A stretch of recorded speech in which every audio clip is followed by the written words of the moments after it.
Well, welcome everybody to the Business Spotlight series. My name is Everardo Resendiz, also known as Coach Ever. I'm a certified executive and business coach and action coach of Northwest Louisiana. And today I have Konstantin Dolgan, PhD, the CEO of Louisiana New Product Development Team as my guest. Today, we're going to be talking about his business, the journey to business ownership, challenges, best practices, and share a peek into what it's really like to build and operate a business. If this is your first time on the channel, please be sure to like and subscribe so we get notifications when we drop new conversations just like this one. So, Konstantin, Dr. Dolgan, welcome and thank you for being here today. Please share a brief Thanks. overview of your background and tell us a little bit about your business. Yeah, sure thing. Well, first of all, thank you for inviting to this podcast. It's a pleasure to be here, and especially like doing it with you. I've known you for years, and you've helped our company in the very beginning quite a bit. So, what we do, well, first let me talk about myself real quick, so that I would lay the foundation. So I'm originally from Kazakhstan. I'm an engineer by trade. I have 3 engineering degrees. I came to the US to get my PhD at Louisiana Tech University. That's what I did, and after that, worked for a few years as a research and development engineer, and then essentially started LA New Product Development Team with my wife Anega. And this is the company we've been operating and for I think 8 years now. I'm maybe a little over 8 years. And essentially, what this company does is like we turn ideas into products and cover pretty much everything in between. So that typically entails like designing products, building prototypes, preparing for manufacturing, even doing some manufacturing and product launches and marketing materials and things like that. So anything you can think that would be necessary to take an idea and take it to market, we do that. Yeah, that's what we do primarily. We are currently based in Shreveport. We have our prototyping and short run production facility there, and our engineers and designers. And yeah, that's kind of like the gist of it. But it's a very changing. Every day it's something new like that comes into our door. So we change as we go, and but essentially it all revolves around developing new products. And this is related to actual products, physical products, more than anything. Oftentimes physical, yeah, sometimes software. But I mean, these days, oftentimes like they go together. So yeah, we try to be essentially like a comprehensive, like a product development company providing comprehensive solutions. So if a software component is necessary, we can do it as well. But I would say like over 80% of the times we work on hardware products. I know that you, over this time frame, you have worked with a lot of businesses or a lot of people that wanted to bring their products to market. Is there perhaps a couple of them that will be highlights for your development company? Mm, I know you won't be able to mention everybody, and some people will feel left out. I can name just like a few that just popped up in my head because they were for example, a company called Gelato for Your Face. It's essentially like a skincare company, and they came up with a way how to treat your skin with iced gel that would contain like active ingredients and stuff like that. So they approached us because like although like they came up with the idea like of applying that gel, they still needed the whole system to go with that. Like where will people store all of that? How is all of that is going to be applied? And so a lot of like mechanical parts for that. So they came to us for the design of the, for example, like the enclosure and some pops and stuff like that for their system, which we did. But then like we also extended our services to covering packaging design, even like manufacturing, and we even doing like order fulfillment for them right now. So Wow. essentially, like supported the idea like from the very beginning, from the very idea, and they're pretty known in Latin American I guess audience, because like they're both TV stars and the celebrities, and so they really needed the support from the technical standpoint, from the manufacturing, and that's what we did. So they launched the product. It's being sold right now. It's been featured in many popular media outlets. But that's kind of like a common story where someone comes up with an idea, but they need technical support along the way. They need engineering. They need to figure out how to transfer from the idea to manufacturing, and oftentimes like the product gets shaped, becomes a different product at the end of the day, because you need to take into account manufacturing aspects, safety aspects, and all sorts of things. Another example would be like, for example, a company from Kentucky. They're a pretty big company. I don't want to name the name of the company, because like they're well-known big company. What they do, like they provide technical solutions, software for construction related companies. And what they needed is like they come up with an idea of how to gather data using sensors. So they needed basically a device that would have the sensor and the transmitter and the microcontroller connected, all of that packaged into essentially a single box, and engineered to where it would last and it would work reliably.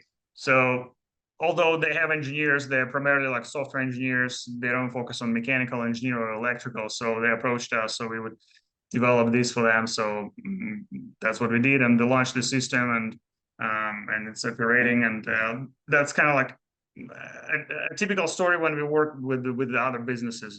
This is typically they approach us with ideas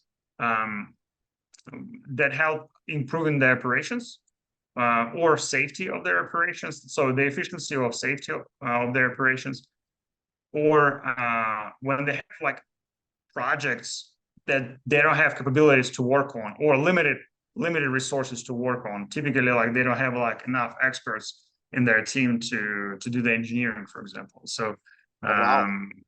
instead So of it truly, hiring engineers, they outsource it to us. so it truly is very much into the development part of it, right? You do Mhm. expand it based on need, but the core of it is really bringing these ideas into a reality. That's right. That's our Wow. like bread and butter. That's our core. I think the other services are just to complement the development work. Excellent, excellent. So tell us a little bit, set up the stage for the listeners. Um, the business structure, what is it like? Is it you and your wife only, or do you have outside investors? How's the decision-making process for you? So we started with just putting our money into the company, and that's how it's been since day one. We didn't bring any investors for this business, primarily because it's a service business. So we don't have a lot of like, at least like we didn't have like a big overhead back then. Now it grew quite a bit, but typically with service businesses, like you can get a deposit that which may be enough for you to do the job. And then our payment structure is typically 50% deposit, 50% upon completion of the project or project stages. So that allowed us to use that deposit for doing the job we needed to do, and then the profits we would get from the second payment. So that way we avoided like essentially bringing investors in the beginning. Well, we still don't have any investors, so the business belongs to me and my wife right now. But we leveraged essentially like clients' money to grow and to do the job essentially. And we still approach it this way, and we had to purchase certain things like a lot of equipment, but we did that gradually. So essentially like on the need basis. So Mhm. oftentimes, for example, what happens like businesses may buy a lot of machines, a lot of like equipment, just to find out that a different customer comes, well, at least that's the case with we don't know what's going to come in. So we need something very versatile, something that can adjust to the needs and wants of us and our customers.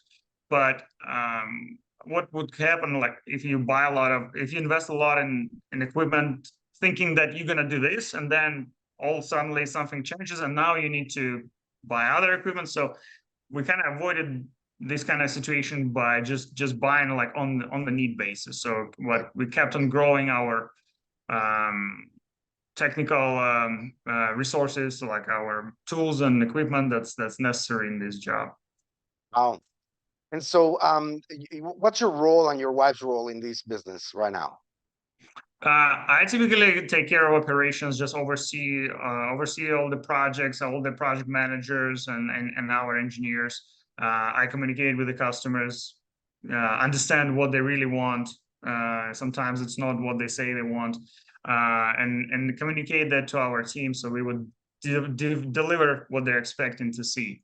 Um, my wife, she runs administration and business development types of activities. That entails like anything covering from taxes to reaching out to potential big customers, to doing like essentially like all sorts of like business development, PR, marketing, and stuff like that. There you go. Okay, and so when you look at your role as a, let's call it a COO, really, because you're Mm-hmm. in operations, right? Right. Um, how much of your time is being spent working in the business? How much is on the business? In the business being, operation management, working decisions, uh, on the business being strategy, planning, etc. So if I'm being honest, it's probably 80-20, if not 90-10. Um, and I know it's a mistake, and I know that's not how it's supposed to be, but that's how it is right now. It works for Um, you, so I'm it's just balancing. all right. Well, let me move on to a little bit of what makes you unique. This is not something that it's available everywhere, right? Mhm. Um, it's very specialized. So you do have some competition. What makes you Right. different from them? Well, first of all, it's our comprehensive approach to projects. Oftentimes, our competitors just would do a part of the job. For example, they would do the design, but they cannot manufacture the product. And then what happens is like you take the design to a manufacturer and they tell you, oh, it's not manufacturable because it's too complex and the machines cannot do that.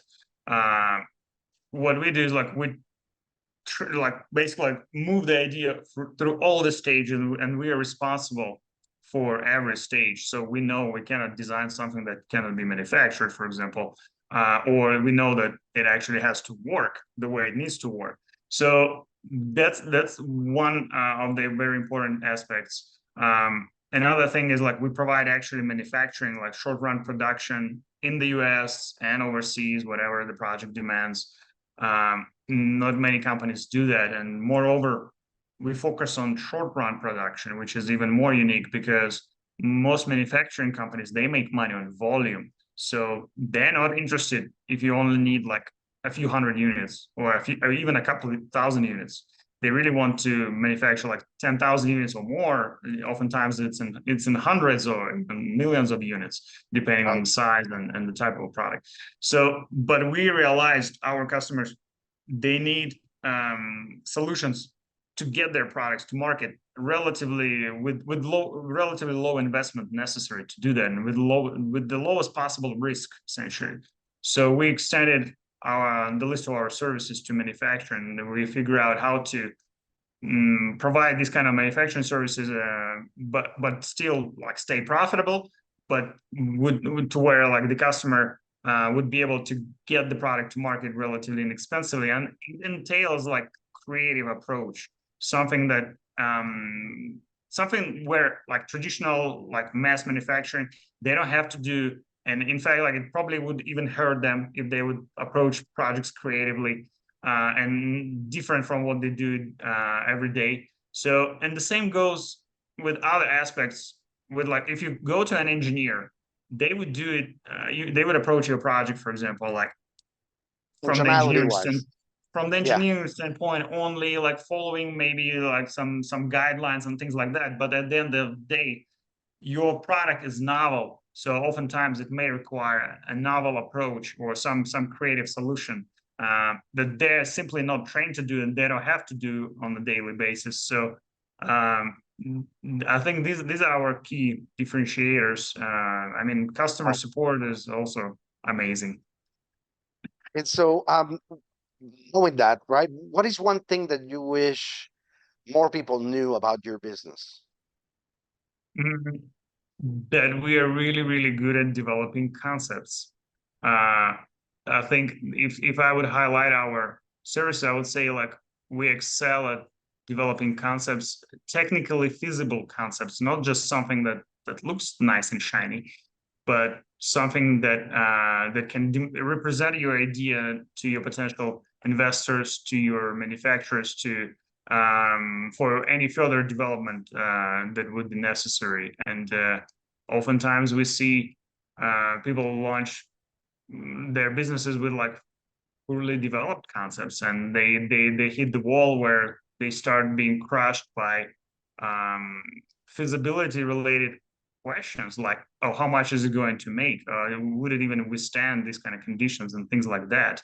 So some companies like um, who approach this with concept design, like what we do is like we think through what they want to accomplish. Um, what are some pros, I mean, no, no, threats, opportunities in front of us, like how to go about developing this idea, this concept into something that would actually work and be viable in the market if they want to bring this product to market. So oftentimes like people come to us like, oh, can you build me a prototype? Yes, but maybe you don't need to build a prototype yet because your product is going to fail in this aspect. I mean, most likely, or maybe you need to take into account that aspect.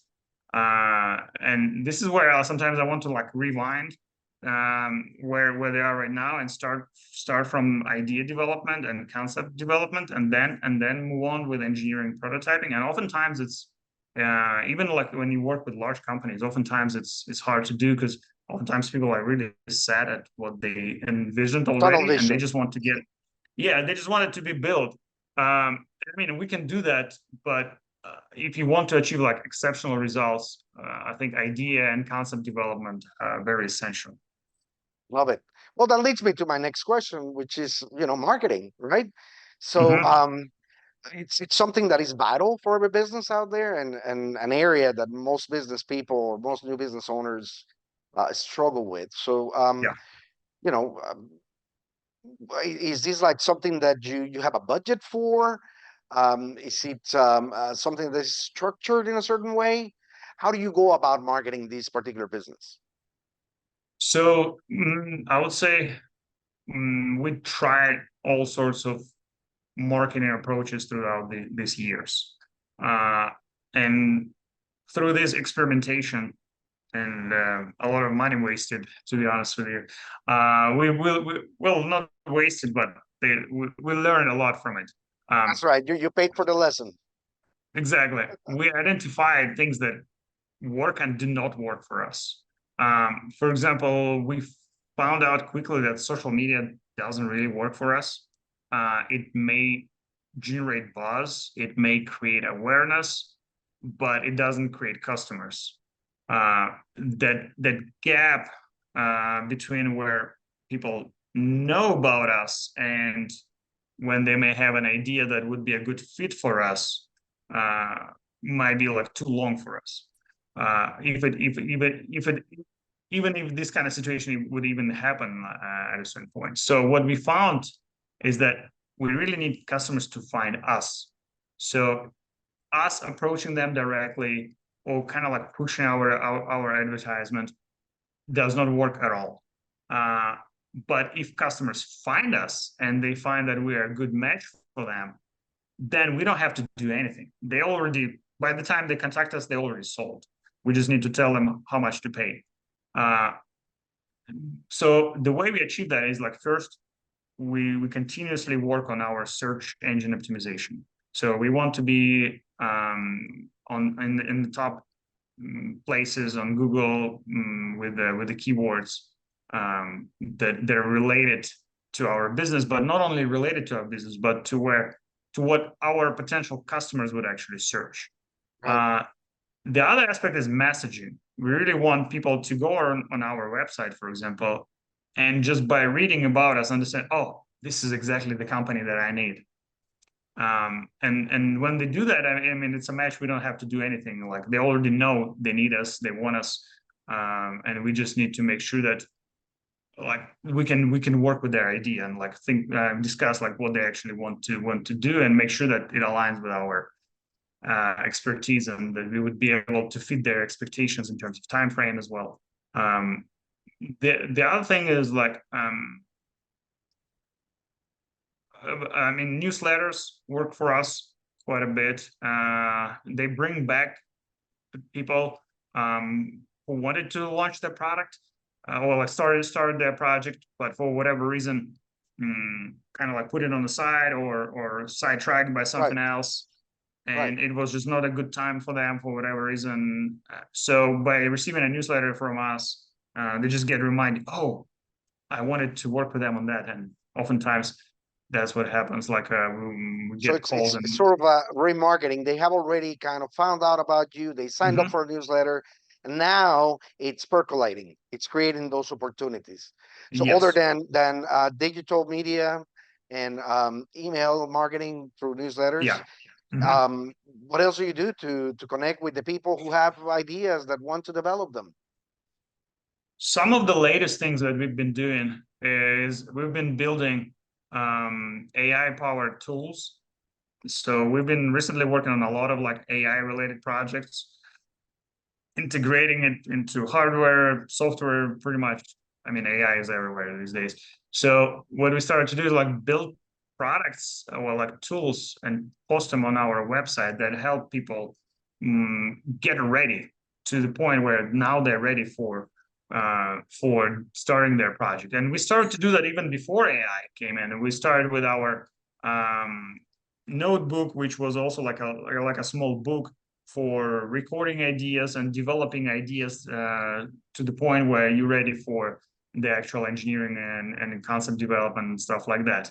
And now we just develop software tools that do that. For example, we have a tool that can help people generate ideas. Let's say like they're thinking about launching a product, they're thinking about like having like a passive income in the form of a product, and now they're thinking like, okay, what kind of product can I come up with? So it all starts with an idea. So we help them generate ideas. Also, we have an AI powered assistant where you can discuss your idea or the way you want to approach your product, for example, or project, and that bot is going to give you advice, and it's trained on what we like train it on. So it knows how to approach product development. So it will answer the basic questions people may have, like should I worry about that? How much would it cost approximately? And things like that. So that helps us because they come to us prepared, they come to us educated. And so these kind of things, we continue to invest in these kind of projects. Um, and we worked on developing some content as well, like videos. I mean, we post quite a bit of posts, like journal, I mean, articles. Um, they help too, but I mean, it's a much longer process. So Right. yeah, it's kind of like we plant the seeds and they may grow in the future. That's But right. It's all what we need to yeah, do. Just kind of work on that farming to get those results that we wish, right? yeah. So we spent a lot of time focused on business and we want to share some of the best practices with the audience, right?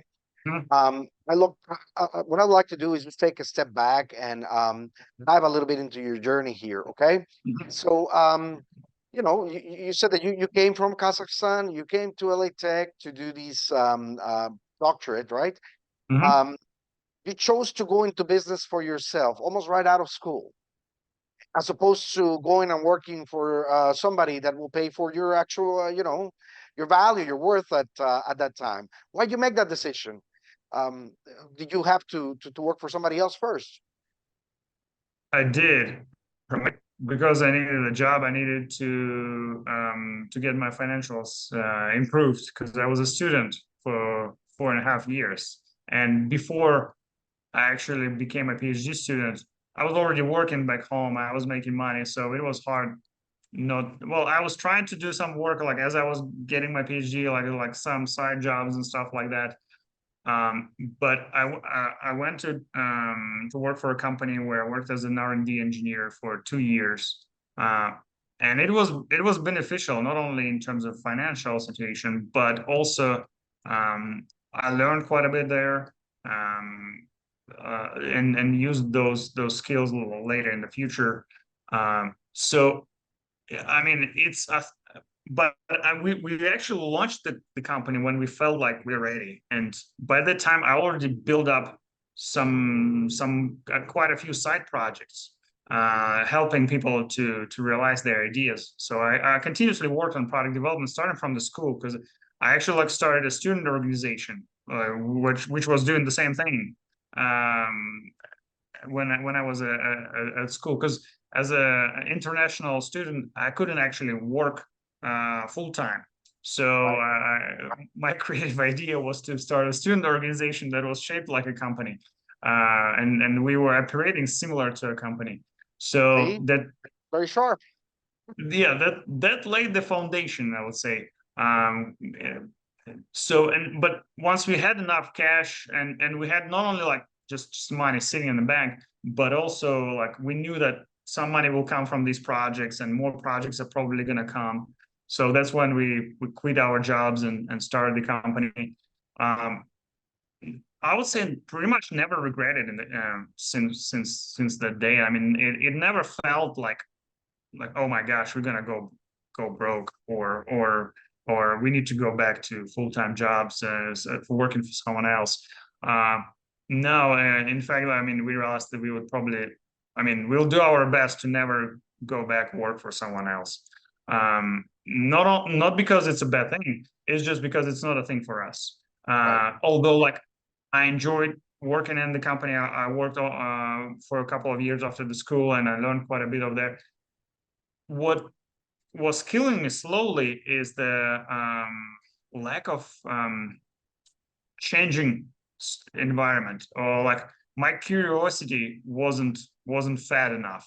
Right. So the work became routine. Every day was the same thing.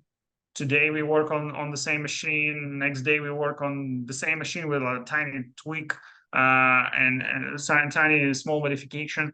So I was just getting bored, to be honest with you, and that's just because I guess that's an engineer in me, that mixed with entrepreneur, that I need to explore new things, and this job, what I have right now, this company, that's what allows me to Everything explore is my new. curiosity, learn something new every day. It's amazing. So yeah, yeah. I Although love it. I wouldn't say this kind of company is a great business in terms of scalability. It's actually like very challenging to scale this company.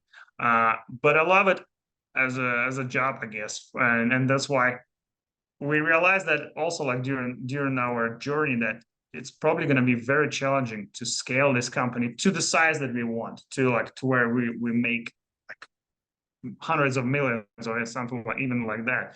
So because creating separate locations, you lose on quality. Uh, just building up the number of people, again, you start to where like you just don't have enough projects. Expanding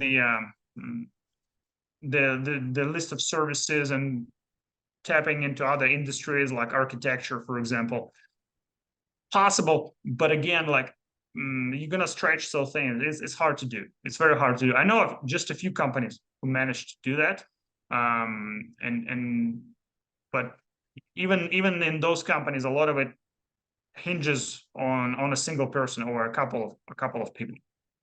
Right. So that's why like we realized, It is okay, we need a possible way. though. It is possible. It is possible. It is very challenging. We realized that we need a different plan. So what we started to do is like invest in our own ideas, in our own projects, and use the same practices we use for developing our customers' products to develop our own products, develop our own businesses. So we have a few other businesses that are more scalable that we are running in parallel. You do have the means to make that happen. It will just need to be something a little bit different. Okay, so as you look back in your journey, all the things that you had to go through, what has been the most memorable roadblock or hurdle that you were challenged with and that you were forced to do something different to overcome? In terms of the business, I It's a don't little know. tough, huh? Honestly speaking, it was probably sorting out the legal stuff with us being foreigners here, because it's tricky because in order to work you have to have special types of visas, and we couldn't figure out for a long time how to structure it the best way and to where we can transition to a green card later. After almost like 10 years, we're still on investor's visa, which allows us to build businesses, invest, and work here. And we finally got our approval for a green card, but now we are waiting for that queue because like to get it, like you need to wait for it's a process. So for someone coming from overseas, that was probably like the most challenging part. In terms of the business, if I put that aspect aside, in terms of the business, it's I think it's really balancing or like understanding how to match what our customers want to get versus what they tell us they want to get versus what we want to do, and finding the right balance to where everyone ends up being happy at the end of the process. It's a very difficult thing to do, and that was probably like the most difficult part to figure out in our particular business. Wow. Okay. So going to the first one, did that have any impact on your business or on your ability to grow? It did. It did. It still does. For example, like we couldn't leverage some of the government opportunities. Some like we couldn't work on some projects that were sponsored by government agencies, for example. Fair enough. But we're figuring out like how to do that moving forward, and then how to structure that, and like with us getting a green card, that's gonna sort out a lot of aspects like that. But yeah, that Makes because like sense. What about the second a one? lot of companies like doing R&D, they get business from the government, and Yeah, that helps with the downs of the industry, because like we have like fluctuation in our business in terms of like number of projects and the income. So government, for example, jobs or like big projects, like they help you to weather these kind of like storms better. gotcha. Well, what about the being able to match customer expectations? Um, Hmm. you had to come up with a way to make that streamline and work it out, right? Yeah, it's a process. I mean, first you need to learn how to listen. And we realized we were doing a good job when one customer told me, you know, guys, you understand me better than my wife. I was like, okay, So there's a lot of psychology there for an engineer like you. totally. Too much psychology in the beginning. So I had to learn. Yes. So All right. Well, taking a look at what's next, what's looking into the future, what do you see happening with this business in the next 3 to 5 years? well, we are evolving like we're leveraging AI quite a bit in our work. It helps us to speed up a lot of processes.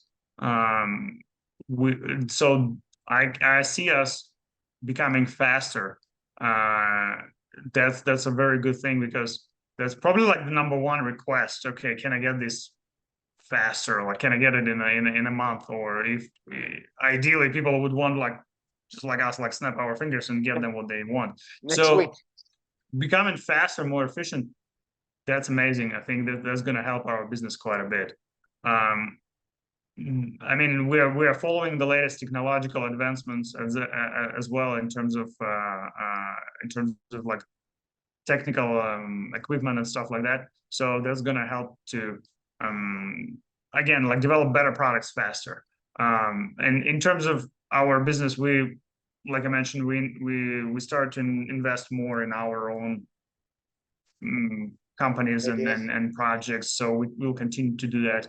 Us just opening a new location at Louisiana Tech. We want to build up that kind of like pipeline with students becoming interns at our company, like and getting the skills they need for their resumes and for their future jobs. But also like some of them will settle at our company eventually. So that will help us to build the talent, because being in Shreveport, Louisiana, it's hard to find people like who are experts in product development. So Right. we have to grow them essentially. You have to Um, make them yourself. exactly, exactly. Well, So and so what's your team like right now? I mean, I'm assuming that besides the students, you also have some leaders within your organization. yes, absolutely, absolutely. Some people who have been with us since day one, even. And so, So what's your approach to hiring and retaining these employees, these team uh, members? and I would say like the number one thing is like they just like what they're doing. So they come to us because they understand in our company they will have the freedom to work on the projects they really want to work on. So it's like me, although I enjoyed the work as an engineer, I really wanted to work on different things and explore like the latest and greatest technologies and know-hows and things like that. So we give them this kind of like freedom, and people who like that, they just gravitate to us. We don't have to do anything artificial to keep them employed or keep them engaged. The other thing is like we practice like free curiosity, and like basically like you can work on projects aside from work that you're just interested in or just want to have fun with or test.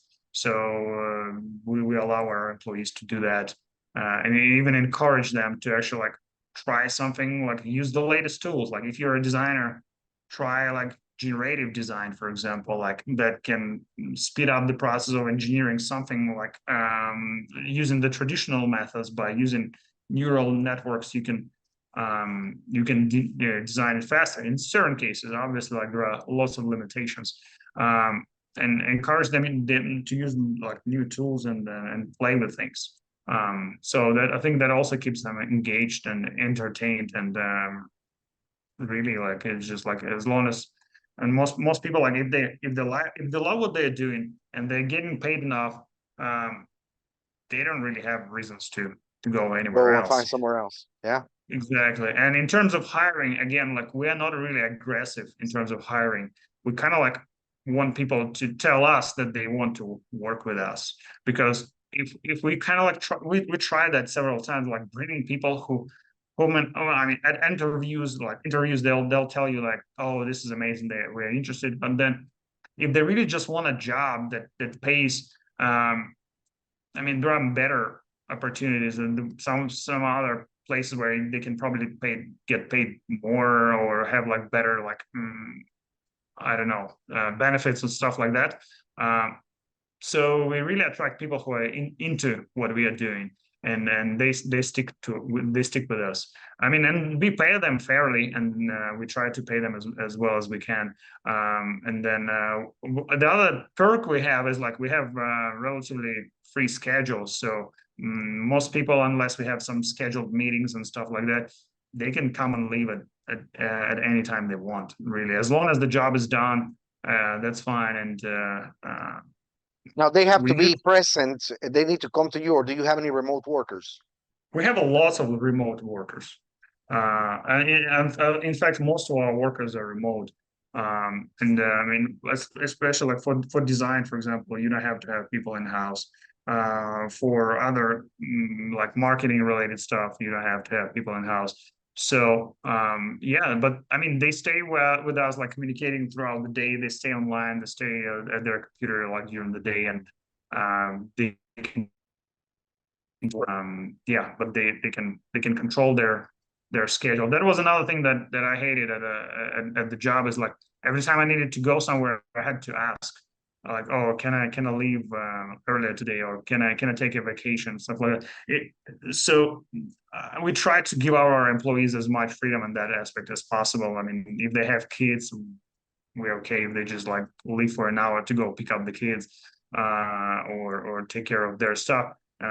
But we're also like demanding, because our customers are demanding. So if it's we have due days, so everyone knows like, hey, if we need to deliver that, I mean, if you use that time for some other things, I mean, then you're probably gonna have to figure out how to either Come finish your back and job work faster, make a it lot of work, or all-nighters. exactly, or pull all-nighters, like, which I'm sometimes we have to do, yeah. Yeah. All right. Well, we have certainly covered a lot of ground in this conversation. For those who are watching, I highly encourage you to save these and come back a few times for an additional watch. There's a lot of great nuggets here and there, and there are certain things that are very key, like the idea that you foster curiosity, you nurture that sense, because you need your people to do that so that they can relate that to your customers and imbue them Yeah. with that same thinking. I absolutely love that culture. um the AI bit or the remote work, those are things that nowadays have become almost mainstream, and we have to be able to speak in those terms. um and so as we begin to wrap up, I wanted to ask you a few rapid fire questions, okay? So just Sure. quick top of head answers for each, okay? Okay. um don't think through them much, just whatever comes to mind, okay? What is Yeah. the key to success to you? Hard work. What is one piece of advice for other business owners? Keep on exploring. What is one book that you're reading right now or have read more recently?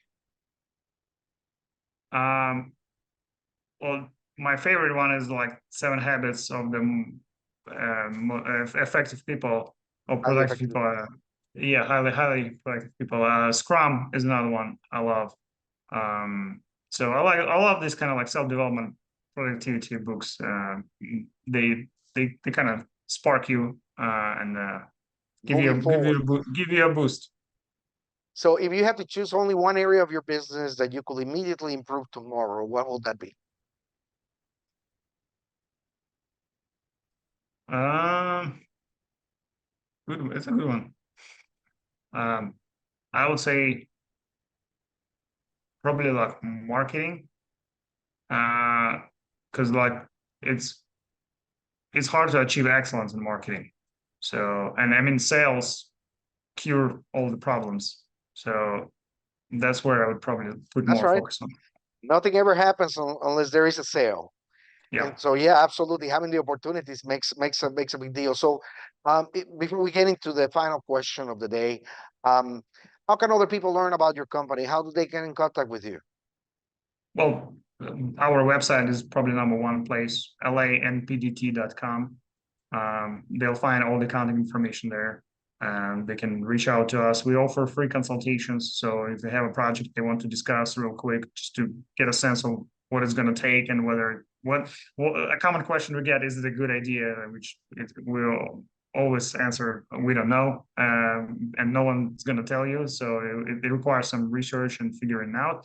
But if they just want to discuss that opportunity that they may have, or some ideas, we can at least provide some expert advice on what it would take to turn the idea into reality, and what are some key steps and costs and estimate and time frame estimates.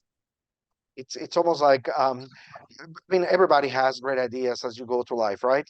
And Mhm. some of them just they die on arrival because you don't take action on them. So it's a great way to get something going. If anything, at least to Exactly. get some um, um, guidance on it. Yep. So what's most inspiring to you today?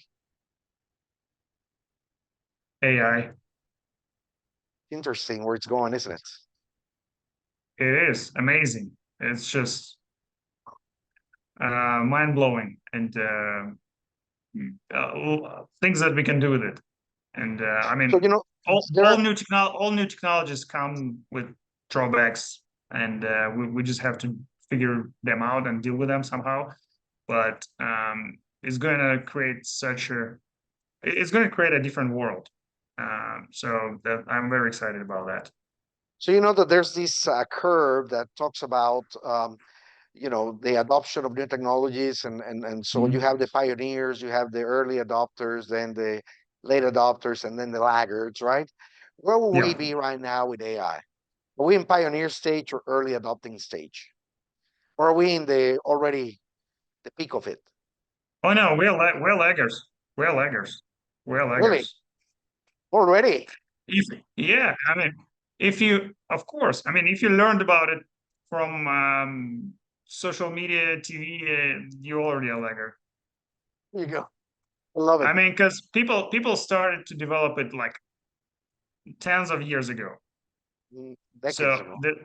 the foundation was laid many years ago, and then what we see today is the consumer version of what existed for several years and what was in the development process. Wow. Well, thank you very much for that insight, man. I appreciate you being with us here today. And I do hope that we expand through these and get you some more activity. Okay. Thank you for sharing with us some of your knowledge. Absolutely. Thanks for inviting me. It was a pleasure.